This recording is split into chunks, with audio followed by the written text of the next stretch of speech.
Troubleshooting an LE error code on an LG washer. LG makes it easy to diagnose problems with your washer should you run into any issues.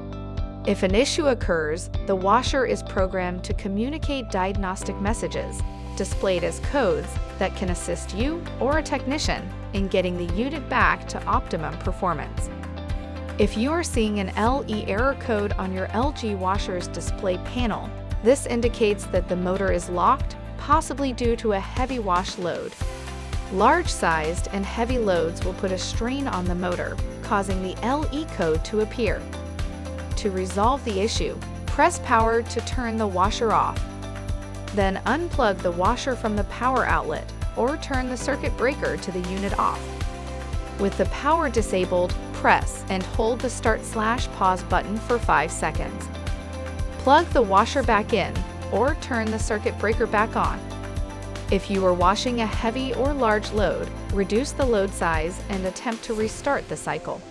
The washer should now be reset and the LE code cleared.